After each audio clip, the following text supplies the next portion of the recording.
Hey, everybody, it's Teepa and Rachel. And once again, we're going to be answering a question that you sent in, and we'll do one in each session, and we're going to record one now. So, Rachel, let's go ahead and get started. So, we got a question in.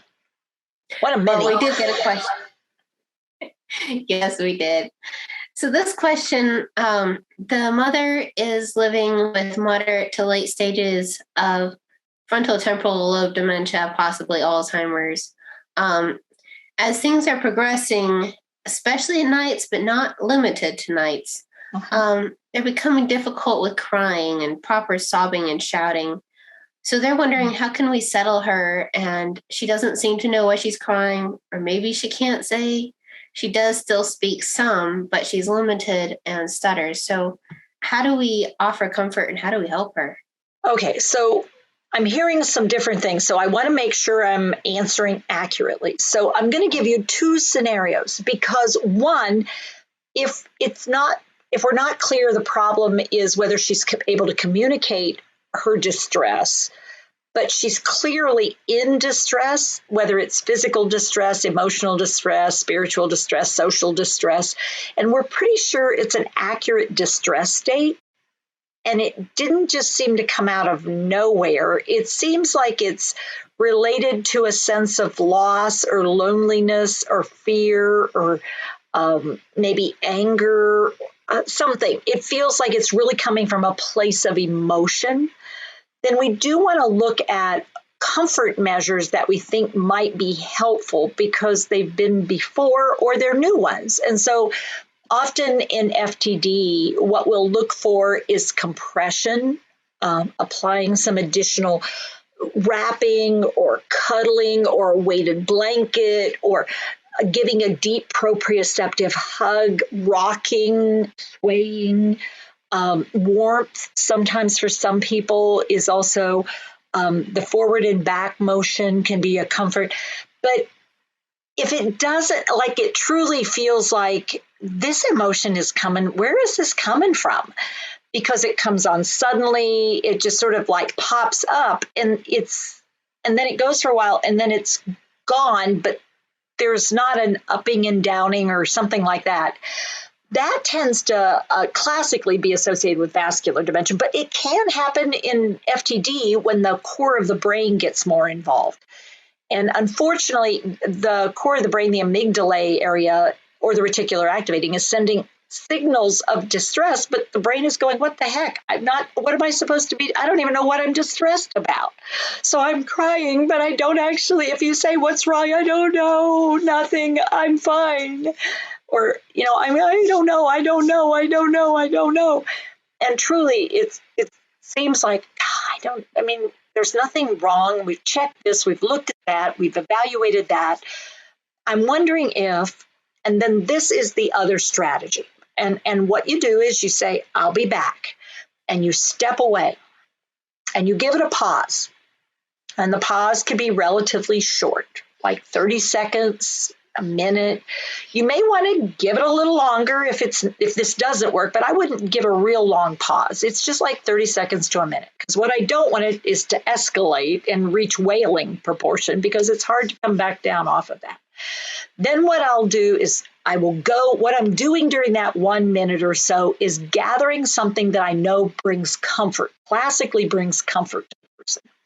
And I'm thinking about a intake item like a food or a drink that is comforting. And so some that come immediately to mind. Rachel, what comes to mind to you when I say, comfort food? What is it for you? Chocolate. Chocolate. Yeah, chocolate. For some people, it's ice cream. For some people, it's something crunchy and salty or chewy or like gummy or resistive like licorice. Different people have different things that are their comforts, but it's like the thing that makes you go,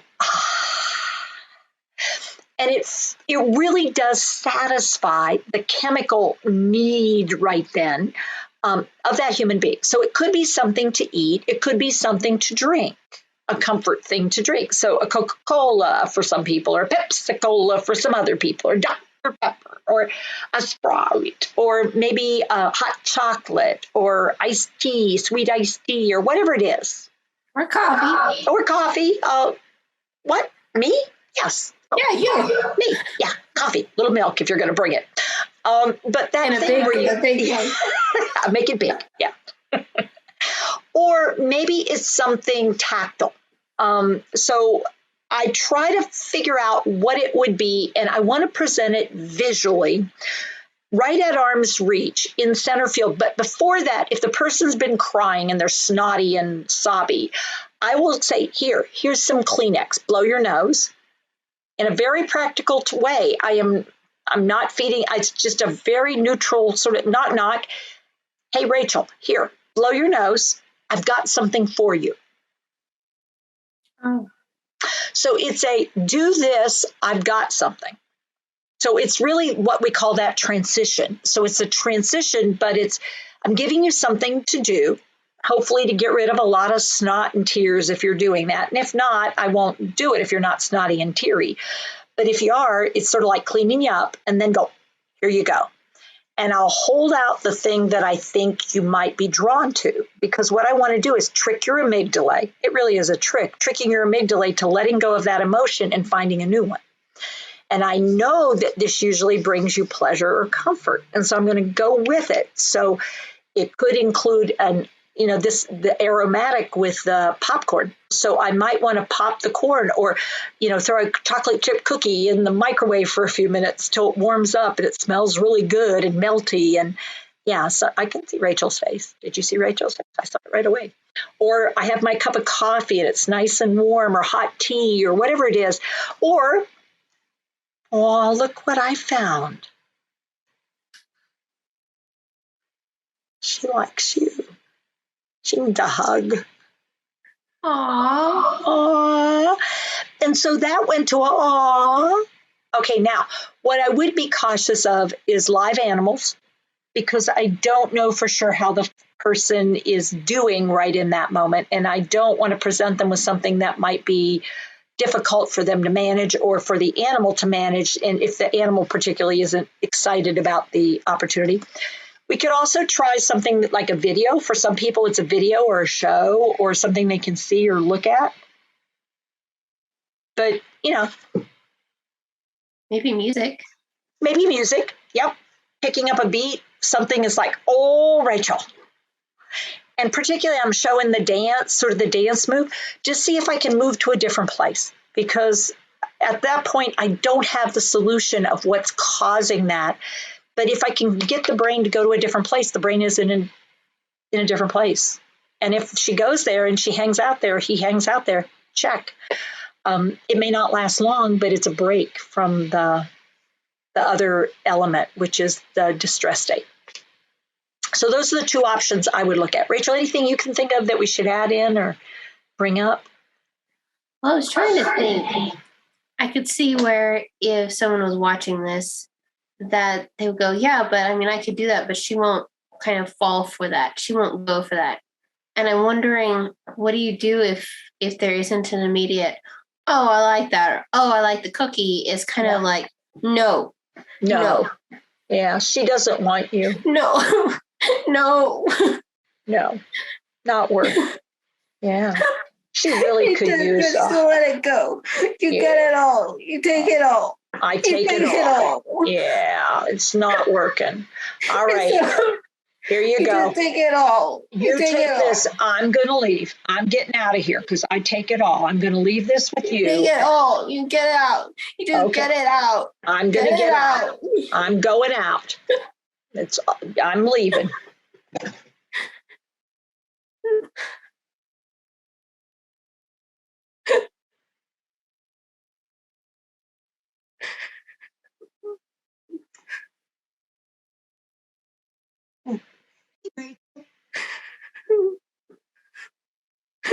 Get it out.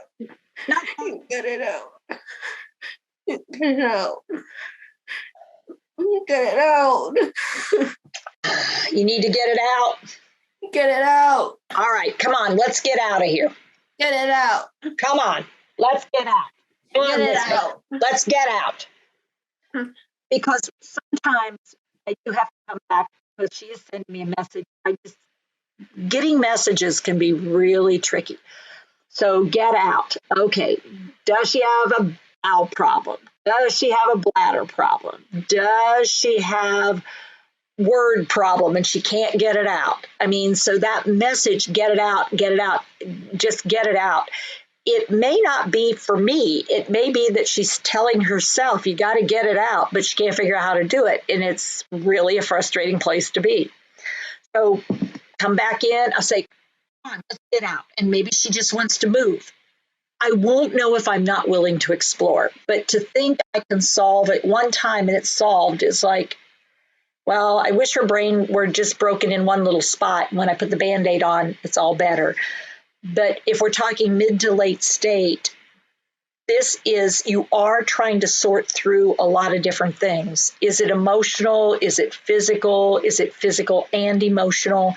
But in this moment, can I get her to a place that's less problematic for her and less problematic for me? Can I offer some comfort? Can I do something that makes her more comfortable? That becomes the thing that we're working on. And you're an imperfect human being, and so is she. So good luck with getting it right every time. But being willing to explore it and to sort of work with it and then back off of it, sometimes the best that we can do is step away for a little bit so it doesn't wear us down. Because when you feel unsuccessful after a while, it starts to impact because you get real frustrated. And it gets dicey then because it's like, I don't know what else to try. And it's like, okay, try stepping away. Because maybe you just need a break. And maybe she needs a break. Not an easy answer, not an absolute, but it's sort of the best I can give you without a lot more sort of like specific detail in the situation. All right. Thanks, Rachel. Teepa. Hi, I'm Teepa Snow, and you just found our YouTube channel and watched one of our videos. I'm the owner and founder of Positive Approach to Care.